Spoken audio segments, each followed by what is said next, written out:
Ang ikalawang sulat ni Pedro. Unang kabanata.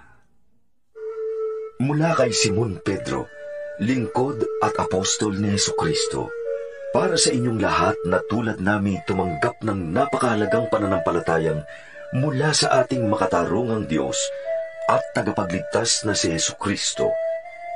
Sumagana nawa sa inyo ang pagpapala at kapayapaan ng Diyos sa pamamagitan ng inyong pagkakilala sa Kanya at sa ating Panginoong Hesus. Tinanggap natin sa pamamagitan ng kapangyarihan ng Diyos ang lahat ng bagay na magtuturo sa atin upang mamuhay ng tapat sa Kanya. Ito'y dahil sa ating pagkakilala kay Jesus na Siya ring tumawag sa atin upang bahaginan tayo ng Kanyang karangalan at kabutihan. Sa paraang ito ay binigyan niya tayo ng mga dakila at napakahalagang pangako upang makaiwas tayo sa nakakasirang pagnanasa sa sanlibutan ito at upang makabahagi tayo sa Kanyang kalikasan bilang Diyos. Dahil dito, sikapin ninyong idagdag sa inyong pananampalataya ang kabutihan, sa inyong kabutihan ang kaalaman, sa inyong kaalaman ang pagpipigil sa sarili, sa inyong pagpipigil sa sarili ang katatagan, sa inyong katatagan ang kabanalan, sa inyong kabanalan ang pagmamalasakit sa kapatid, at sa inyong pagmamalasakit ang pag-ibig. Ang mga katangiang yan ang kailangan ninyong taglayin at pagyamanin upang ang inyong pagkakilala sa Panginoong Hesukristo ay huwag mawala ng kabuluhan at kapakinabangan. Ang sino mang wala ng mga katangiang yan ay mistulang bulag at nakalimot na pinatawad na siya sa kanyang mga kasalanan. Kaya nga mga kapatid, lalo kayong maging masigasig upang mapatunayan ninyong kayo ay tinawag at pinili ng Diyos. Kung ganito ang gagawin ninyo, hindi kayo matitisod. Sa ganitong paraan, kayo'y maluwag na papapasukin sa walang hanggang kaharian ng ating Panginoon at tagapagligtas na si Jesucristo. Kahit na alam na ninyo ang katotohanan inyong tinanggap at matatag na kayo rito, lagi ko pa rin kayong paaalalahanan tungkol dito.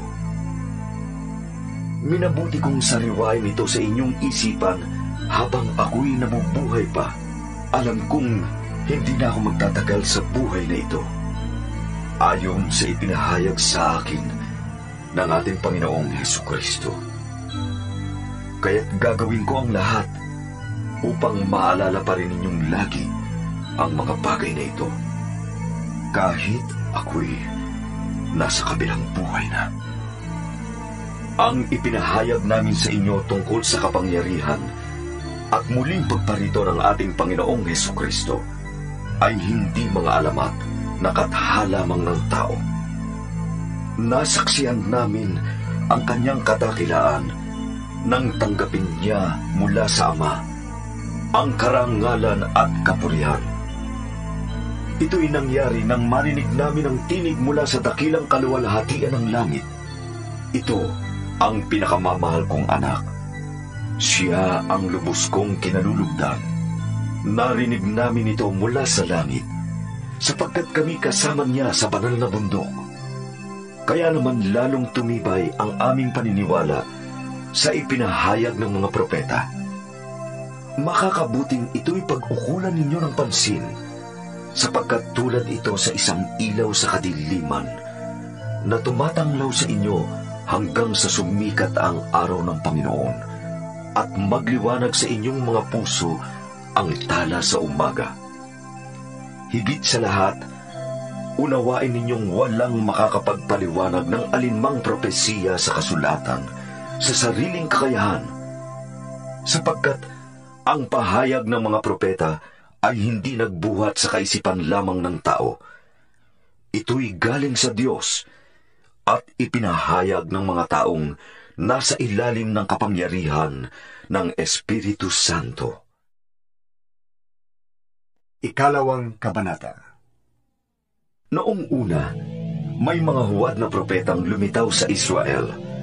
Gayon din naman, may darating sa gitna ninyo na mga huwad na guro.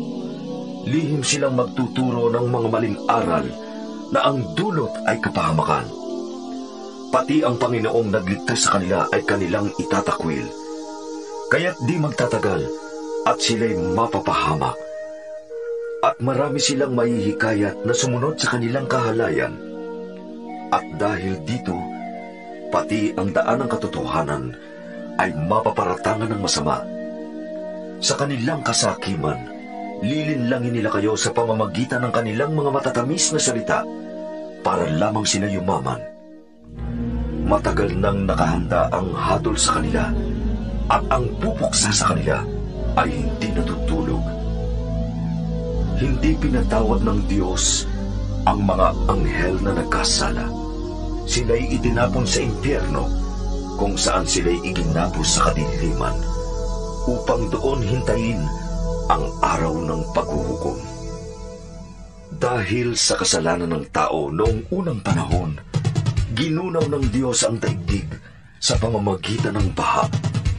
Wala siyang iniligtas maliban kay Noe na nangaral tungkol sa matuwid na pamumuhay at ang 7 niyang kasama. Sinumpa at tinupok ng Diyos ang mga lungsod ng Sodoma at Gomora upang maging babala sa masasama tungkol sa kanilang kasasapitan. Ngunit iniligtas ng Diyos si Lot, isang taong matuwid na lubhang namigati dahil sa mga kahalayang ginagawa ng masasama noong panahon niya. Naghihirap ang kalooban ng matuwid na taong ito sa kasamaang nasasaksihan niya araw-araw habang siya'y nakatira doon. Alam ng Panginoon kung paano ililigtas mula sa mga pagsubok ang mga tapat sa Kanya at kung paanong parurusahan ang masasama hanggang sa araw na sila'y hatulan. Lalo na ang sumusunod sa mahalay na nasa ng katawan at humahamak sa kapangyarihan ng Diyos. Pangahas at mapagmataas ang mga huwad na gurong binabanggit ko. Wala silang pakuntangan sa mga tagalangit, at sa halip ay nilalapastangan pa nila ang mga ito. Samantalang ang mga anghel na higit na malakas at makapangyarihan ay hindi gumamit ng panlalait sa kanilang paghaharap sa Panginoon ng sakdal laban sa kanila. Ang mga taong ito'y parang mga hayop na walang isip at ipinanganak upang hulihin at patayin. Kinakalaban nila ang mga bagay na hindi nila nauunawaan, kaya papatayin din sila tulad ng maiilap na hayop. Pahihirapan sila gaya ng pagpapahirap nila sa iba. Ang kaligayahan nila'y ang hayagang magpasasa sa nasa ng laman. Dumadalo pa sila sa inyong salo-salo, ngunit kahiya-hiya at kasiraang puri ang kanilang ginagawa. Ikinatutuwa nilang kayo'y kanilang nalilinlang. Wala silang hinahanap, kundi mga babaeng mapag-aaliwan nila. Wala silang sawa sa paggawa ng kasalanan. Itinutulak pa nila sa pagkakasala ang mahihina. Sila'y mga sakim at sila'y isinumpa. Lumihis sila sa matuwid na landas at naligaw. Tinularan nila si Balaam, anak ni Beor, na nagpahalaga sa bayad sa paggawa ng masama. Dahil dito, siya ay sinumbatan ng kanyang asno na nagsalitang parang tao upang siya ay sawayin sa kanyang kabaliwan.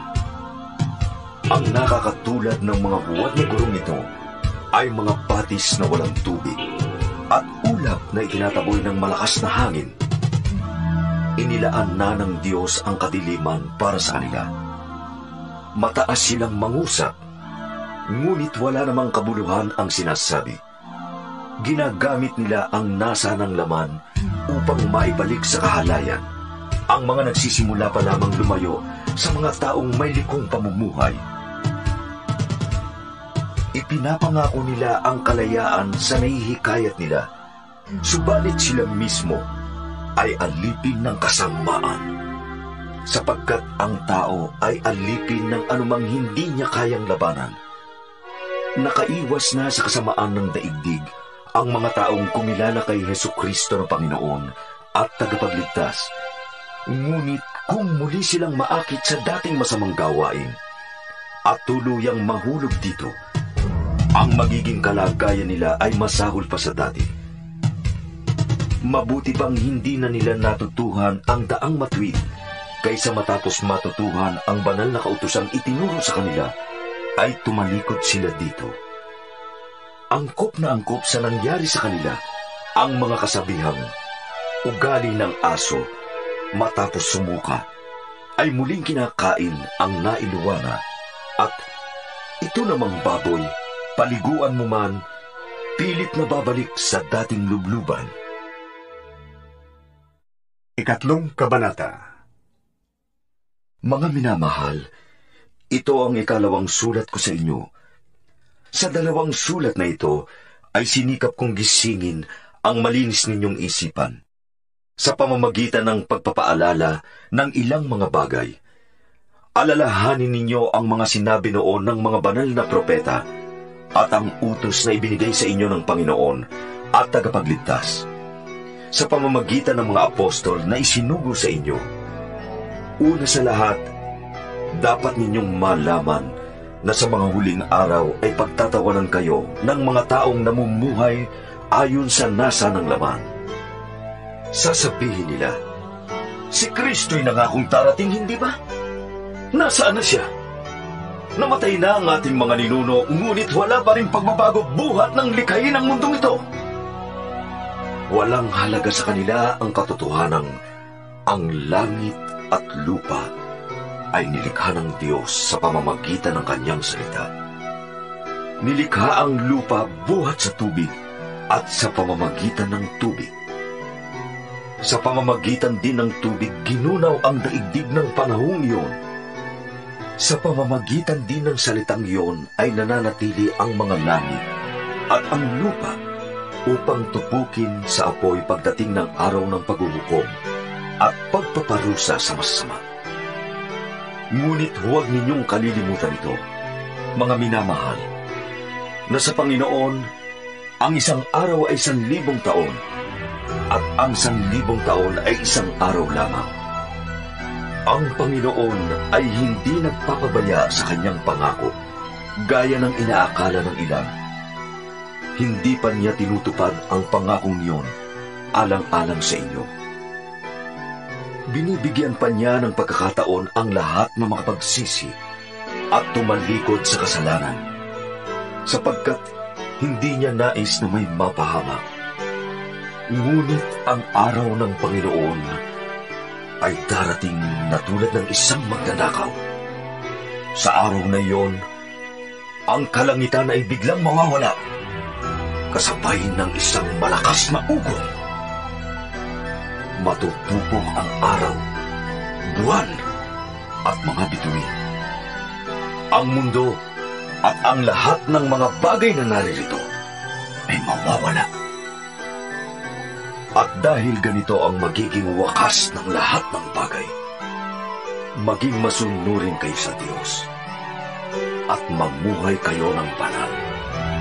Habang hinihintay ninyo ang araw ng Diyos, magsikap kayong mabuti upang madaling dumating ang araw na ang kalangitan ay matutupok at ang mga bagay na naroroon ay matutunaw sa matinding init.